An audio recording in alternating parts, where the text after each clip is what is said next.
Hello, स्वागत है आप सभी का द माइनस प्लस पे।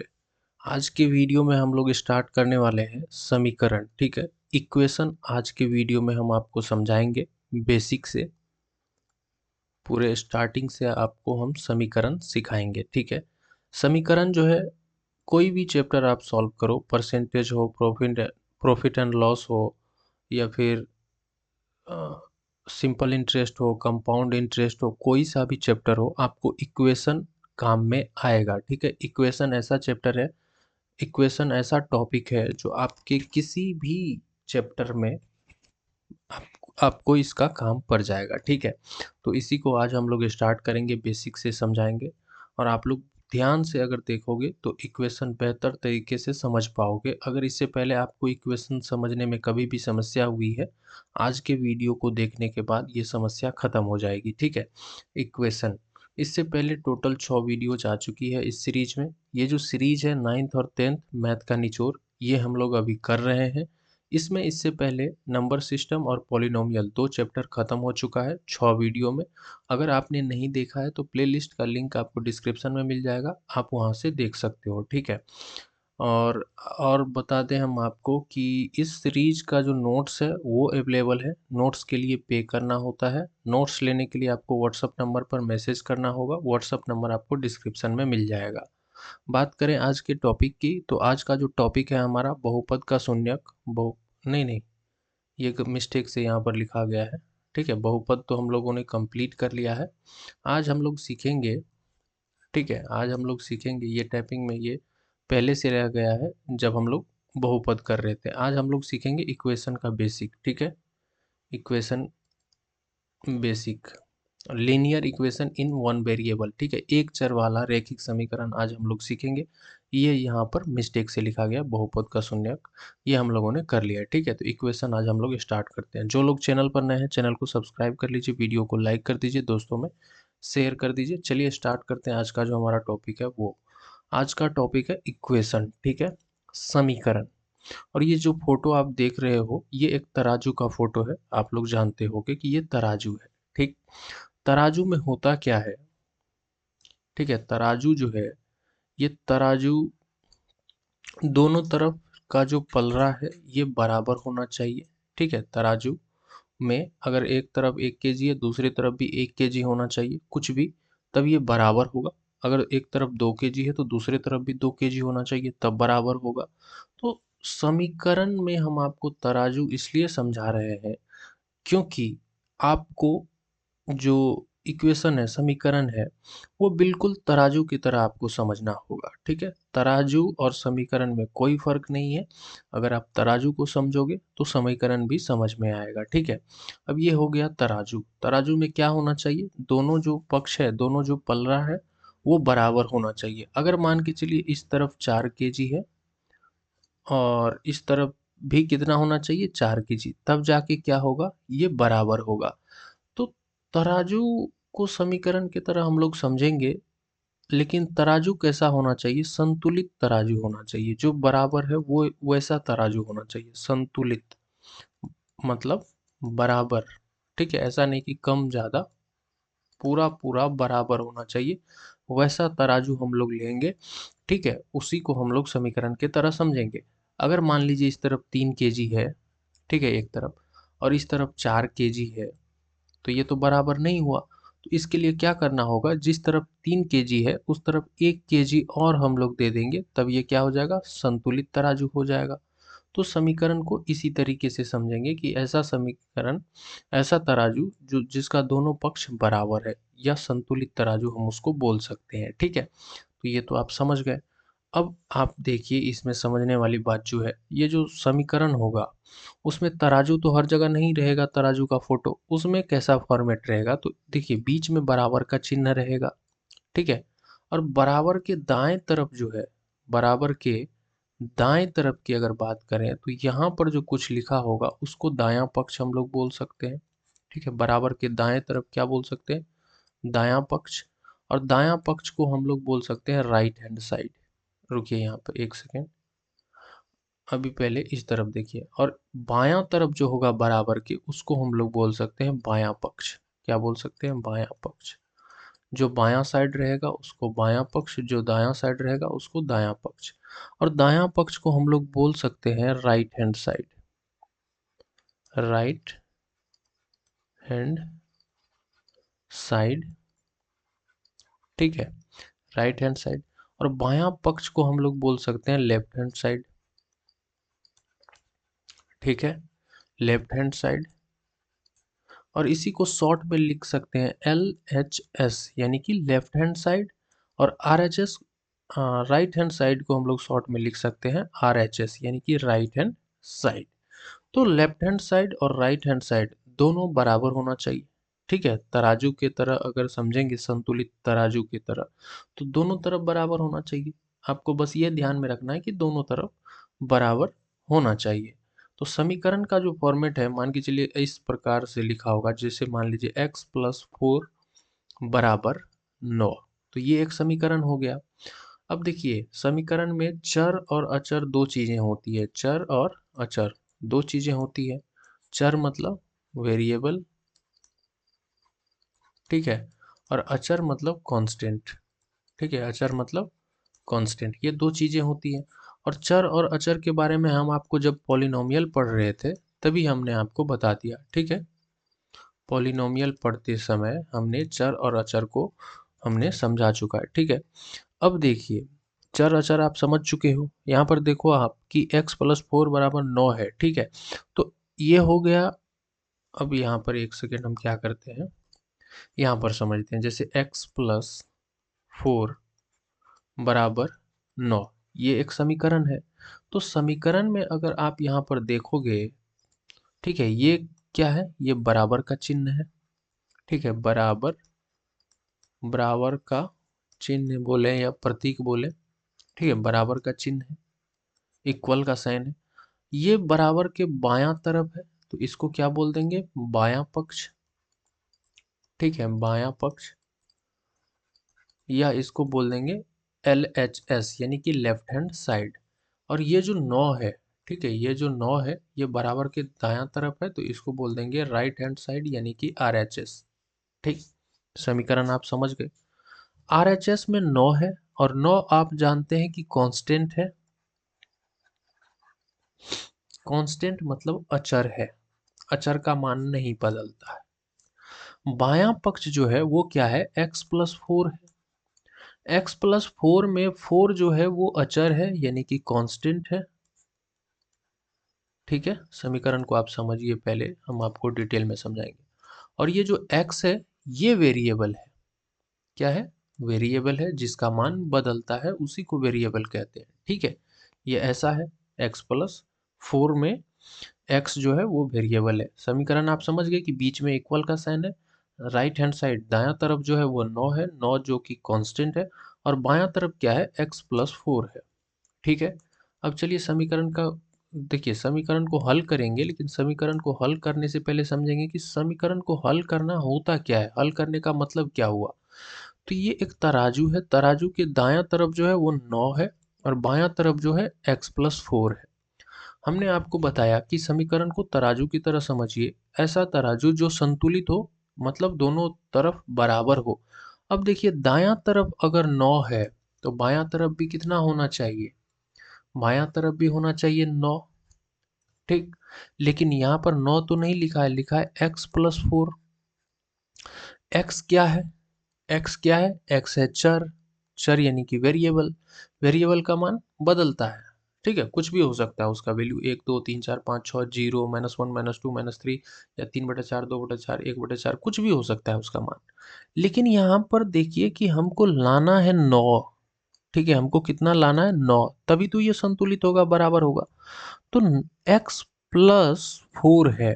तो अब आपको सोचना पड़ेगा कि x के जगह पर ऐसी कौन सी संख्या रखें जिसमें 4 जोड़ने पर 9 हो जाए। तो आप सोचोगे कि 5 अगर रख दें और उसमें 4 ऐड कर दें तो कितना हो जाएगा, 9, ठीक है। मतलब 5 आपने सोच के देखा कि 5 अगर रखते हैं और उसमें 4 प्लस करते हैं तो 9 हो जाता है। मतलब ये हो गया कि x+4 है बराबर 9 है।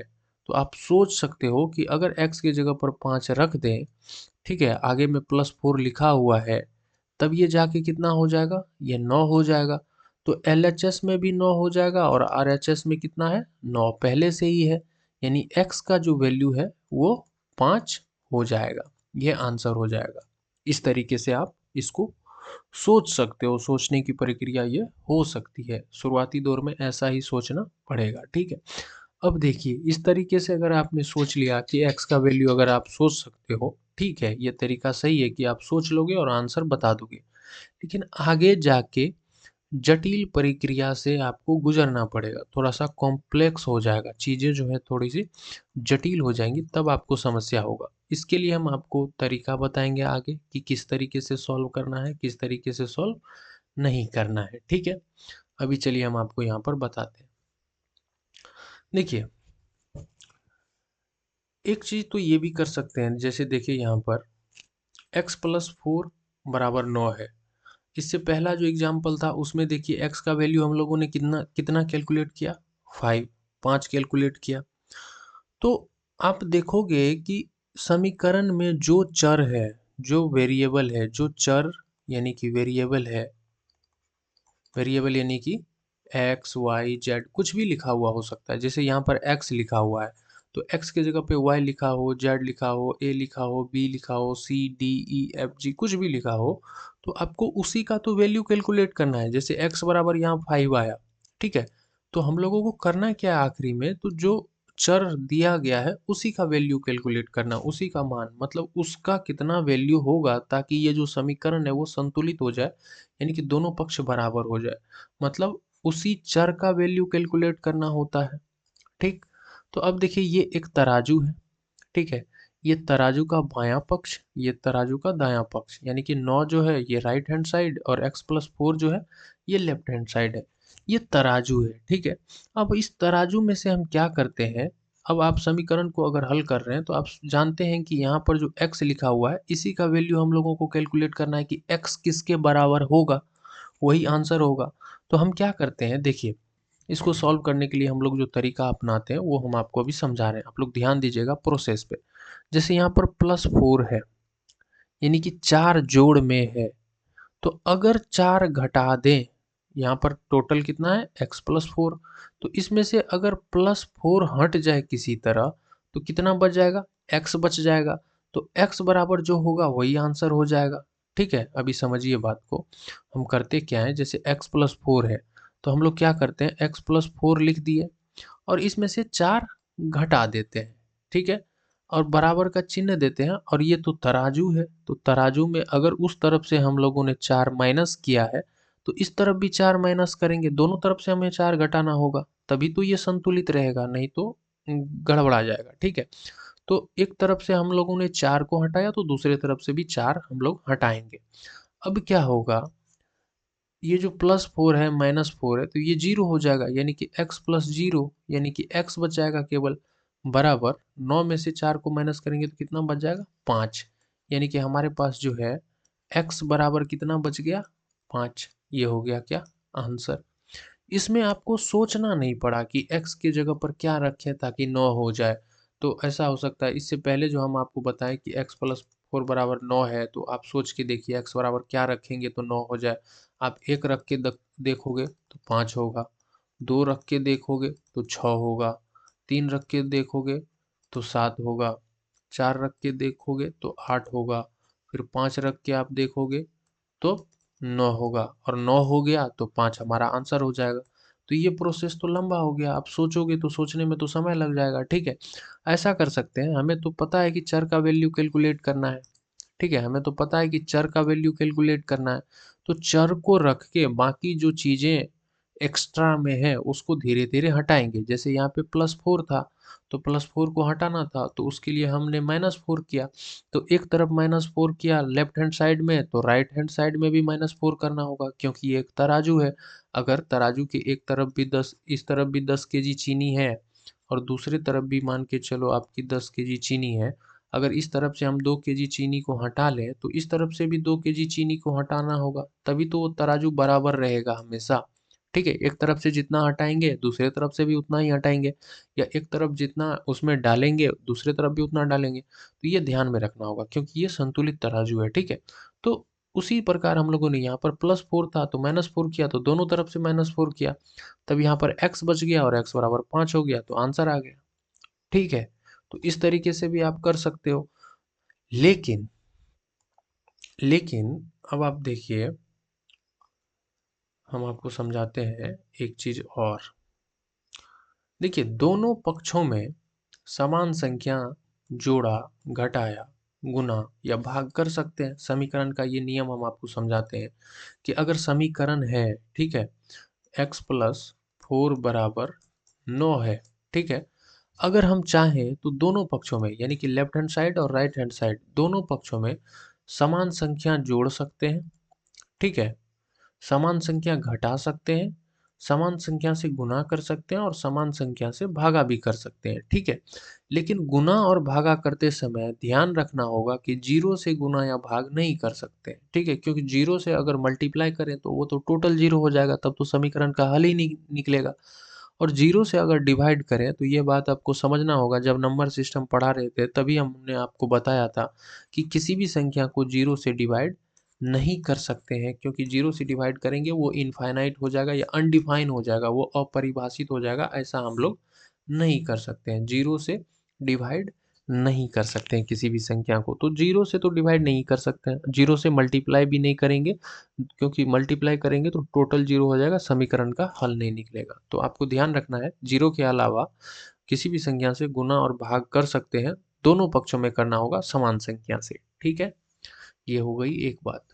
कहने का मतलब है, अगर समीकरण है x+4 बराबर 9, तो अगर हम चाहें तो दोनों पक्षों में समान संख्या जोड़ सकते हैं। x+4+2 बराबर 9+2, इस तरफ भी हमने 2 ऐड किया तो इस तरफ भी हम लोग 2 ऐड करेंगे, ठीक है। कितना हो जाएगा, x+6 बराबर 9 और 2 11 हो जाएगा। अगर हम चाहें तो दोनों पक्षों से समान संख्या घटा भी सकते हैं। तो मान लीजिए हम एक तरफ से 4 घटाते हैं, x+6-4 बराबर 11-4, दोनों इस तरफ से 4 घटाया तो इस तरफ से भी 4 माइनस करेंगे तो कितना हो जाएगा, x+2 बराबर 11 में से 4 गया तो कितना, 7। चाहे तो दोनों तरफ समान संख्या से गुना भी कर सकते हैं, लेकिन जीरो से नहीं करेंगे, जीरो के अलावा किसी से भी, माइनस प्लस कुछ भी हो लेकिन जीरो नहीं होना चाहिए। मान लीजिए 2 से मल्टीप्लाई कर देते हैं दोनों तरफ, ठीक है, 2 से गुना करेंगे तो इस तरफ करेंगे तो राइट हैंड साइड में भी करेंगे, लेफ्ट हैंड साइड में करेंगे तो राइट हैंड साइड में भी करेंगे। ये हो जाएगा 2x+4 बराबर 7 दूनी 14, ठीक है। अगर आप चाहें तो दोनों पक्षों में समान संख्या से डिवाइड भी कर सकते हैं, जीरो के अलावा किसी भी संख्या से। तो मान लीजिए 2 से डिवाइड करते हैं तो 2x+4 है तो बटे 2, तो 2 से अगर लेफ्ट हैंड साइड में डिवाइड किया तो राइट हैंड साइड में भी 2 से डिवाइड करेंगे तो कितना हो जाएगा, 2 से डिवाइड करेंगे अगर इसको तो x+2 हो जाएगा और बराबर 7 हो जाएगा। तो समझ में आई बात कि अगर जो भी करना है, ठीक है, लेफ्ट हैंड साइड और राइट हैंड साइड दोनों पक्षों में और समान संख्या से जितना लेफ्ट हैंड साइड में ऐड करेंगे, ठीक है, उतना ही जोड़ना पड़ेगा किसमें, राइट हैंड साइड में। जितना हम लोग घटाएंगे लेफ्ट हैंड साइड में, वही संख्या घटाना होगा राइट हैंड साइड में। जिस संख्या से गुना करेंगे लेफ्ट हैंड साइड में, उसी संख्या से गुना करना होगा राइट हैंड साइड में। जिस संख्या से डिवाइड करेंगे लेफ्ट हैंड साइड में, उसी संख्या से डिवाइड करना होगा राइट हैंड साइड में। लेकिन गुना और भागा करते समय ध्यान रखना होगा कि जीरो से गुना या भाग नहीं कर सकते हैं, ठीक है, जीरो से गुना या भाग नहीं कर सकते हैं, ये बात आपको ध्यान रखना होगा, ठीक है। अब चलिए ये जो समीकरण है इसको सॉल्व करके देखते हैं। तो इसको सॉल्व कैसे करेंगे, यहाँ पे -3 है, ठीक है, -3 है, तो ये हमको तो हमने आपको बताया कि जो वेरिएबल है, जैसे यहाँ पर x जो है वो वेरिएबल है, तो x का वैल्यू कैलकुलेट करना है, तो x के अलावा इसमें कितना है एक्स्ट्रा, -3, तो -3 कैसे हटेगा, अगर दोनों पक्ष में +3 कर दें तो -3 ये हट जाएगा। तो 3 इस तरफ लेफ्ट हैंड साइड में भी 3 जोड़ते हैं तो राइट हैंड साइड में भी 3 जोड़ेंगे, तो ये जो 3 -3 +3 है ये कैंसिल हो जाएगा, तो बच कितना जाएगा हमारे पास, लेफ्ट हैंड साइड में x बच जाएगा और राइट हैंड साइड में 7 बच जाएगा। तो x बराबर 7 जो है वो हमारा आंसर हो जाएगा, ठीक है, क्या हो जाएगा, आंसर हो जाएगा। अब चलिए नेक्स्ट हम आपको समझाते हैं। मान लीजिए y+2 बराबर 6 है, ठीक है, y+2 इज इक्वल टू कितना है, 6। तो ये जो देखिए हमें इसमें वेरिएबल क्या है, y जो है वो क्या है, ये वेरिएबल है, y वेरिएबल है तो हमें y का वैल्यू कैलकुलेट करना है। +2 एक्स्ट्रा में है, +2 को हटाना है। तो +2 को हटाना है तो +2 कैसे हटेगा, मतलब 2 जोड़ा गया है इसमें, +2 है तो अगर -2 कर दे तब ये +2 और -2 मिलके 0 हो जाएगा। तो -2 हम लोगों ने किया है, 2 घटाया लेफ्ट हैंड साइड से, तो राइट हैंड साइड से भी हमें 2 घटाना होगा। ठीक है, दोनों साइड समान प्रक्रिया हम लोग करेंगे। तो +2 -2 कैंसिल हो जाएगा, बच कितना जाएगा y, और 6 में से 2 गया तो कितना बच गया 4। तो ये हो गया हमारा आंसर। ठीक है, इसी तरीके से अगला एग्जांपल लें तो ये जो 3 है ये डिवाइड में है, बटे 3 है मतलब भागा 3 है। ठीक है, तो 3 जो है वो डिवाइड में है। ठीक, तो ये 3, अब देखिए x यहाँ पे क्या है, x जो है ये वेरिएबल है और इसी का वैल्यू हम लोगों को कैलकुलेट करना है। तो इसका वैल्यू कैलकुलेट कैसे करेंगे, ये जो 3 डिवाइड में है इसको हटाना पड़ेगा तब खाली x बच जाएगा। तो x बटे 3 है, तो अगर हम लोग 3 से इसको गुना कर दें तब ये 3 3 कैंसिल हो जाएगा। तो लेफ्ट हैंड साइड में हम लोगों ने 3 से मल्टीप्लाई किया तो राइट हैंड साइड में भी 3 से मल्टीप्लाई करना होगा, तब जाके क्या होगा, यहाँ पे आप देख सकते हो कि ये 3 और 3 एक बारी में कैंसिल हो जाएगा, यानी कि बच कितना जाएगा, x बच जाएगा लेफ्ट हैंड साइड में, राइट हैंड साइड में हो जाएगा 4 गुना 3 यानी कि 12। तो x बराबर 12 जो है वो आंसर हो जाएगा। ठीक है, नेक्स्ट अगर एग्जांपल हम लोग लें तो देख सकते हो आप कि 6y बराबर 24 है, यानी कि 6 जो है वो गुना में है किसके, तो y के। हम लोगों को y का वैल्यू कैलकुलेट करना है कि y जो है वो चर है, वेरिएबल है, और इसी का वैल्यू हम लोगों को कैलकुलेट करना है। तो 6 जो गुना में है उसको हटाना होगा। तो 6 जो गुना में वो कैसे हटेगा, जैसे 6y है, ठीक है 6y है, इसको 6 से डिवाइड कर दें, ठीक है, तो 6 6 कैंसिल हो जाएगा। तो अगर हम लोगों ने लेफ्ट हैंड साइड में 6 से डिवाइड किया तो राइट हैंड साइड में भी क्या करना होगा, 6 से डिवाइड करना होगा। तो 6 से जैसे ही हम लोगों ने डिवाइड किया तो ये 6 और ये 6 एक बारी में कट गया, और यहाँ पर अगर हम लोग काटें, ठीक है, या डिवाइड करें तो 6 से जो 24 है ये 4 बारी में कट जाएगा।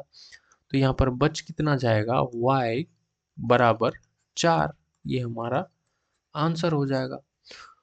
तो हम लोगों ने समझा कि दोनों पक्षों में यानी कि LHS और RHS दोनों पक्षों में समान संख्या जोड़ सकते हैं, ठीक, समान संख्या घटा सकते हैं, समान संख्या से गुना कर सकते हैं, ठीक है, और समान संख्या से डिवाइड भी कर सकते हैं। लेकिन गुना और भागा करते समय यानी कि मल्टीप्लाई और डिवाइड करते समय ध्यान रखेंगे कि वो संख्या जीरो ना हो। जीरो से डिवाइड या मल्टीप्लाई नहीं करेंगे दोनों पक्षों में। जीरो से जैसे ही मल्टीप्लाई करेंगे वो जीरो हो जाएगा, उसका हल कैसे निकालेंगे, और जीरो से डिवाइड तो हम किसी भी संख्या को कर ही नहीं सकते हैं, तो यहाँ पर तो सवाल ही पैदा नहीं होता कि जीरो से डिवाइड कर दें। ठीक है, तो ये हो गया कुछ। अब समय एक बार देखने दीजिए कि टाइम कितना हुआ। समय 23 मिनट। चलिए, इतनी जो बातें थी ये मैंने आपको बता दिया। ठीक है, इससे आगे भी हम लोग करेंगे, समीकरण को बनाने का बहुत आसान तरीका भी बताएंगे ताकि जल्दी से समीकरण बन जाए। ठीक है, समीकरण पहले एक चर वाला समीकरण हम लोग सीखेंगे, उसके बाद आगे दो चर वाला समीकरण सीखेंगे, उसके बाद द्विघात समीकरण सीखेंगे। ठीक है, लेकिन सारी चीज़ें सीखेंगे, लेकिन आप लोगों को ध्यान देना होगा कि वीडियो को लाइक करें, आप लोग दोस्तों में शेयर करें। अगर व्यूज कम आएंगे, ठीक है, नेक्स्ट वीडियो हम तभी अपलोड करते हैं जब 200 व्यूज पिछले वीडियो पर क्रॉस कर जाए, तब जाके नेक्स्ट वीडियो हम अपलोड करते हैं। इस बात का आप लोग ध्यान रखोगे। अगर व्यूज नहीं आएंगे, लाइक और शेयर नहीं होगा, सब्सक्राइब नहीं करोगे आप लोग, तो ये सीरीज ज़्यादा दिन तक कंटिन्यू नहीं कर पाएंगे। ठीक है, तो आप लोग सपोर्ट करोगे तभी ये सीरीज कंटिन्यू रह पाएगा। सपोर्ट आप लोग कर सकते हो कैसे, तो लाइक करके, शेयर करके, सब्सक्राइब करके। ठीक है, और इस सीरीज़ के बारे में हम आपको बता दें कि इसका जो क्लास नोट है वो अवेलेबल है। उसके लिए आप लोगों को पे करना होगा। पे करने से पहले आप लोगों को पता करना पड़ेगा कि नोट्स कैसे मिलेगा, कहाँ मिलेगा। उसके लिए आप लोग व्हाट्सएप पर मैसेज कर सकते हो, व्हाट्सएप का नंबर डिस्क्रिप्शन में मिल जाएगा। ठीक है, ये हो गई एक बात। आज के लिए बस इतना ही, मिलते हैं अगले वीडियो में, तब तक के लिए टेक केयर।